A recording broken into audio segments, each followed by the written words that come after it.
Epstein اپنی jail میں 9 اگست 2019 کی رات کو مر چکا تھا۔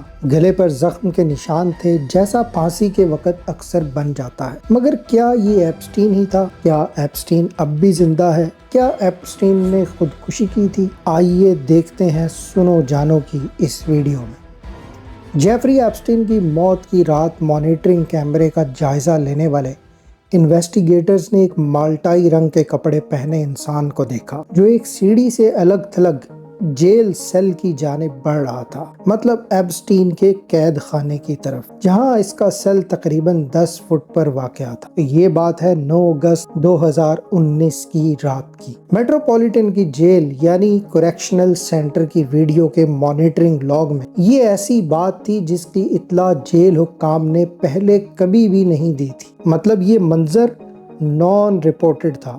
سیڑھیوں سے آتا ایک مالٹائی رنگ کا جسم ممکنہ طور پر کوئی قیدی ہو سکتا تھا۔ اس ویڈیو کی تحقیق 2 لوگوں نے کی تھی، FBI اور ڈپارٹمنٹ آف جسٹس، مگر وہ دونوں مختلف نتائج پر پہنچے۔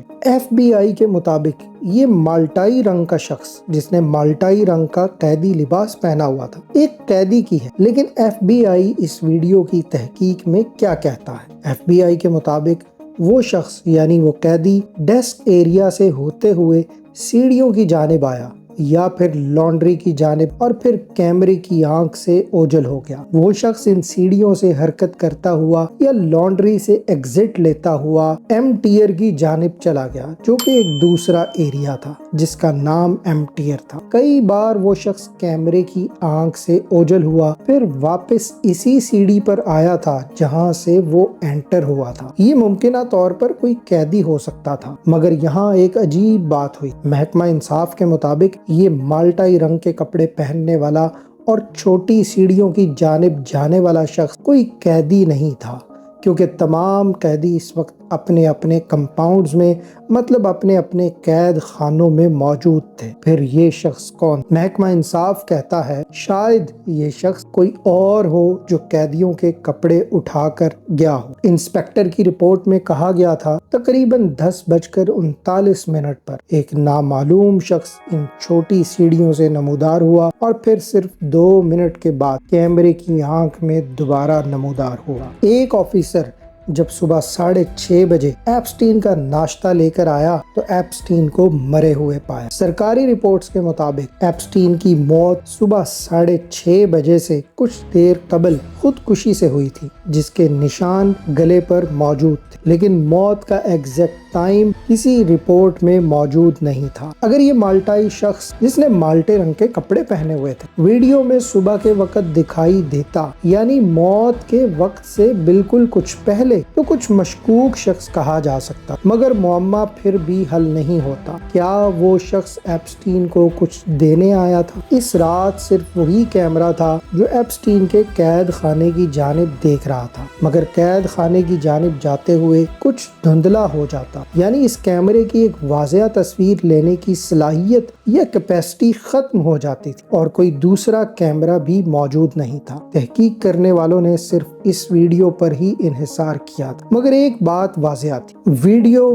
اور سرکاری رپورٹس کے درمیان کچھ فرق موجود تھا۔ محکمہ انصاف کی فراہم کردہ دستاویزات میں 9 اگست کی رات کی تفصیلات موجود ہیں جب ایپسٹین کو آخری بار کیمرے میں دیکھا گیا اور پھر صبح اس کی لاش کو۔ ریکارڈ بتاتے ہیں یہ رات بہت خاموش تھی۔ بہت سے قیدی اس رات اپنے قید خانوں میں نشہ آور چیزیں استعمال کر رہے تھے، جیسا کہ میری جوانا کا استعمال تو معمول تھا۔ اس رات ڈیوٹی پر 2 افسران موجود تھے، ایک کا نام ٹوا نوئل اور دوسرے کا گیٹو بنہوم ہے۔ نوئل کے مطابق گیٹو رات 10 بجے اور رات 3 بجے کے درمیان سو رہا تھا۔ انویسٹیگیٹرز نے نوئل سے ایک سوال کیا، رات 10 بجے سے 3 بجے کے درمیان جیل میں قیدیوں کی تعداد 73 سے کم ہو کر 72 کیوں ہو گئی تھی؟ نوئل نے جواب دیا شاید اس سے لکھنے میں کوئی غلطی ہو گئی ہو اور اس کو اس تعداد کا حساب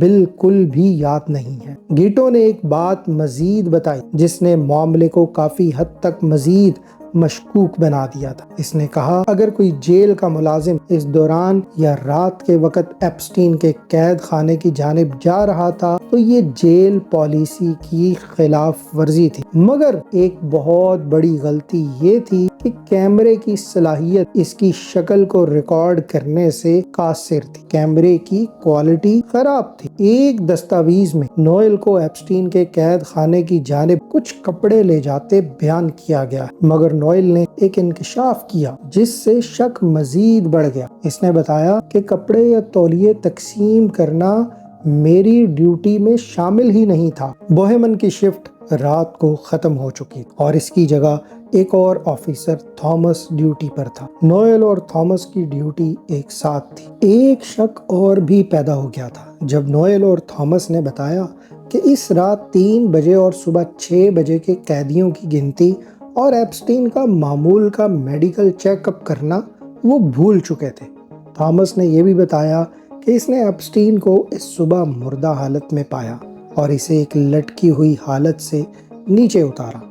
تفتیش کاروں نے پوچھا اس رسی یعنی پھندے کا کیا بنا جو اس کے گلے میں تھا؟ تھامس نے کہا مجھے اس پھندے سے متعلق اب کچھ بھی یاد نہیں ہے۔ نوئل نے کہا اس نے تھامس کو ایپسٹین کو نیچے اتارتے تو دیکھا تھا، مگر اس نے ایپسٹین کے گلے کے گرد کوئی رسی نہیں دیکھی تھی۔ وہ رسی جو ایپسٹین نے استعمال کی کبھی نہیں مل سکی۔ وہ رسی جو اس موقع پر تحویل میں لی گئی یہ وہ رسی نہیں تھی جس سے ایپسٹین کی موت واقع ہوئی تھی۔ تھامس نے کہا کہ اس نے ایپسٹین کو شرٹ کے بغیر مری ہوئی حالت میں دیکھا تھا۔ ہسپتال سے ایک شرٹ واپس کی گئی تھی جو ایپسٹین کے جسم سے کاٹی گئی تھی۔ ایپسٹین کی موت کے 6 دن بعد چیف میڈیکل آفیسر نے اپنی رپورٹ میں بتایا کہ ویڈیو ریکارڈنگ واضح نہیں تھی جس کی وجہ سے وہ کسی کو بھی نہیں پہچان سکا۔ کچھ گھنٹوں بعد ایپسٹین کی موت کا سرکاری اعلان کیا جا چکا تھا۔ ایک ڈاکٹر کے مطابق ایپسٹین کافی گھنٹے پہلے سے ہی مر چکا تھا، مگر موت کے وقت کیس کو ٹھیک طریقے سے ہینڈل نہ کرنے یا لاش کو ہٹا دینے کی وجہ سے معلوم نہیں کیا جا سکا۔ اصلی ویڈیو کہاں گئی؟